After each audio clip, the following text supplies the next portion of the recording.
Hello বন্ধুরা, নমস্কার। সবাই কেমন আছো? আশা করছি তোমরা সবাই খুব ভালো আছো, আর তোমাদের আশীর্বাদে আমিও অনেক অনেক ভালো আছি।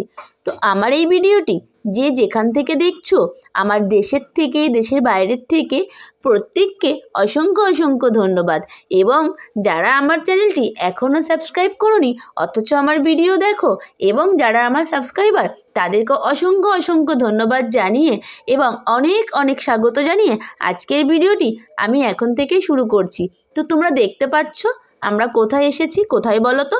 আমাদের সৎসঙ্গের অনুষ্ঠানে। তো এটা হচ্ছে আমাদের বাড়ির একদমই কাছে, আর আমরা তো সৎসঙ্গে দীক্ষিত, তো অনুকূল ঠাকুরের দীক্ষিত। তো এটা আমাদের বছরে এই অনুষ্ঠানটি একবারই হয়, খুব বড় করে। তো দেখো এইখানে এই যে ঠাকুরদের এখানে সাজিয়ে রেখেছে, আর উপরে তোমাদের আজকে আমি নিয়ে যেতে পারলাম না, কারণ আমার একটু প্রবলেম আছে বলে আমি আর উপরে নিয়ে যেতে পারলাম না। উপরেও খুব সুন্দর, জানো তো, অন্য একদিন তোমাদেরকে নিয়ে যাব।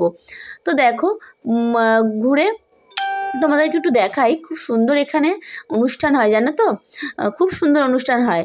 তো এখানে একটু ঘুরে ঘুরে দেখছিলাম, আর খুব ভালো লাগছিল, জানো তো। তো দেখো এই যে এখানটা দেখতে পাচ্ছ, ওই যে এখানটা স্টেজ করেছে, এখানে কিন্তু খুব সুন্দর প্রোগ্রাম হয়। তো দেখো খুব সুন্দর। আর আগে জানো তো এখানটা কিন্তু এখন যেমন চেয়ার দেয়, আমাদের ছোটোবেলায় কিন্তু আমাদের চেয়ার পেতাম না, আমরা কিন্তু নিচে বসে চটে বসেই অনুষ্ঠান দেখতাম সারা রাত। আর জানো তো কবির সরকার আসতো এখানে, মানে অসীম সরকার, ইনি কবিগান করতে আসতেন। খুব ভালো লাগতো ওনার গান শুনতে, তো আমরা সারা রাতই বলতে গেলে থাকতাম, খুব ভালো লাগতো। এখন আর উনি আসেন না, কেন ওনার যে এখন বাজেট, যাই হোক ওনাকে আনা সম্ভব হয় না। তো তারপরে দেখো এখানে ছোটোখাটো করে একটা মেলা বসে, মেলা বলতে সবই ঠাকুরেরই জিনিস এখানে বসে। অনুকূল ঠাকুরের ছবি, অনুকূল ঠাকুরের বই, দেওঘরের ক্রিম, এইসব ঠাকুরের আসন, ঠাকুর সবই ঠাকুরের জিনিস। খুব একটা বড় নয়, একদমই ছোটোখাটো, কিন্তু বেশ ভালো লাগে। একদিনের মেলা তো, একদিনে আর কি মানে কত বড় হবে, তাই না বলো? কিন্তু বেশ ভালো লাগে। কিন্তু দেখেছো সোয়েটার, অনেক কিছুই এখানে পাওয়া যায়, ভ্যারাইটিস রকমের জিনিস।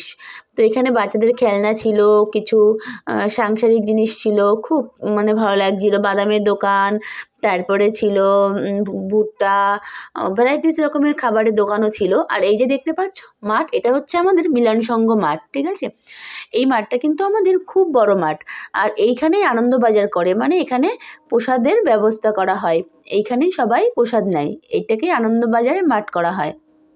তো চলো তোমাদেরকে একটু ঘুরে দেখাই। এখানে দেখো একসঙ্গে কত লোক বসে খিচুড়ি খাচ্ছে, আমরাও বসে পড়েছিলাম খেতে, আমরাও একটু প্রসাদ গ্রহণ করে নিলাম। তো দেখেছো এখানে হাজার হাজার লোক এই প্রসাদ গ্রহণ করে আনন্দবাজার থেকে। কেন বাবা নেবে না? যে কত দূর দূর থেকে লোক আসে জানো, গাড়ি করে করে অনেক দূর দূর থেকে লোক আসে এই প্রসাদ গ্রহণ করতে আর এই অনুষ্ঠানে। তো দেখো এখানে সবাই প্রসাদ দিচ্ছিল, কত লোক মিলে একসঙ্গে প্রসাদ দিচ্ছিল, আর কত লোক একসঙ্গে প্রসাদ গ্রহণ করছিল। আর দারুণ হয়েছিল প্রসাদ, ঠাকুরের প্রসাদ তো সবসময় ভালোই হয়, তাই না বলো? আর আকাশটা কিন্তু একটু মেঘলা মেঘলা ছিল, কিন্তু তার মধ্যেও দেখো রোদও উঠেছিল। আর দেখো শীতকালে তো রোদে বসে বসে প্রসাদ খেতে দারুণ লাগছিল, খুব মজা হচ্ছিল। আর এখানে দেখো, এখানে কিন্তু প্রসাদ রান্নাবান্না হচ্ছিল, কত বড় কড়াইয়ে রান্না করছিল দেখেছো? আর এখানে কত বড় বড় কন্টেনারগুলো রাখা হয়েছে খিচুড়ি, কড়াইগুলো দেখো, হাতাগুলো দেখো, সব কত বড় বড়, দেখেছো? আর জানো তো কালকে রাত থেকেই কিন্তু শুরু হয়ে যায় রান্নার প্রস্তুতি। আগে তো আমরাও যেতাম তরকারি সবজি কাটতে, কিন্তু এখন আর সময় হয় না, যাওয়া হয় না। তো দেখো এখানে দেখেছো কত বড় বড় কন্টেনারে রাখা হয়েছে খিচুড়িগুলো।